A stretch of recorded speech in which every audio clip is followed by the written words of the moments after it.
Today on Meat and Heat, we're doing some Filipino barbecue pork, but with a little bit of a twist. Growing up Filipino, I loved eating these and they were my favorite to have at parties. So I decided to try and give it a test on my own. Normally it's made with pork shoulder, but I'm going to go ahead and try it with pork belly. That's part of my twist today. I picked this up at my local Costco, and you can get pork belly like this at any grocery store. Or you can stick with pork shoulder to the original recipe. Try and cube it up as best you can. Try and make all the pieces equal. Then you're going to go ahead and put it in your bowl that you're going to use to marinate.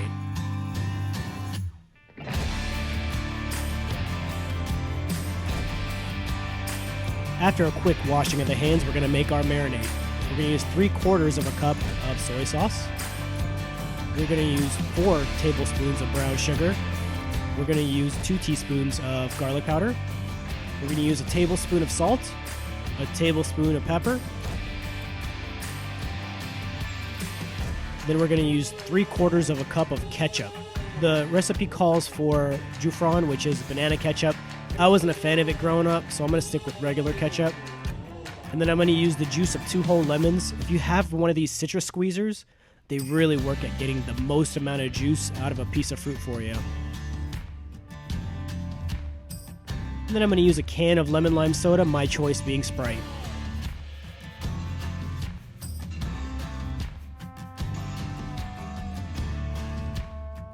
Go ahead and whisk it up, but be careful because even though you're trying to break the ketchup up, there's still a lot of liquid that you can flail everywhere and get messy. Save about a cup of this because you're going to use it to baste and glaze the meat as you're cooking. Now go ahead and pour your marinade in and just let it get all over the surfaces of all the pieces of meat. Try and massage it in, swirl it around, and see if you can get everything covered.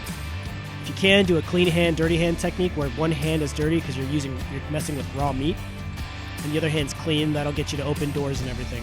After another hand washing, we're going to go ahead and cover it with some plastic foil or plastic wrap, then put it in the fridge for 3 hours.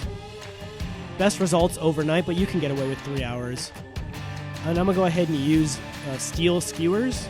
The benefit of this is you don't have to soak them like wood, because wood will catch fire sometimes, and you don't have to worry about splinters. The downside, which is also a benefit, is they do conduct heat, so they'll help cook the insides quicker, but they can also burn you if you're not paying attention and try and grab them. And today's cook, we're doing it on my Char-Griller kettle. This guy is just such a great cooker. I love him. He's perfect to create a 2-zone cooking system. To light my coal, I use my weed torch. It's my favorite and fastest way to do it. Within 4 minutes, I get my coals ashed over. Go ahead and close that, let it get up to heat. And then we're going to go ahead and add our meat, but before that, we're going to spray it with some cooking oil because we want to create more of a non-stick surface. I'm going to go ahead and do this indirect first. And I'm going to do 6 minutes, flip it, and then do 6 more minutes indirect. And this is where we're going to use our ketchup-based marinade that we saved. After about 12 minutes of cooking indirect, we're going to go about 3 minutes each side direct heat. At the same time, we're going to be basting the cut with it, and we're going to want to try and get all this to glaze over. There's a lot of sugars in this, so we hope that they crisp up. After about 3 minutes, we're going to do the same thing. We're going to flip them, and then we're going to glaze them again.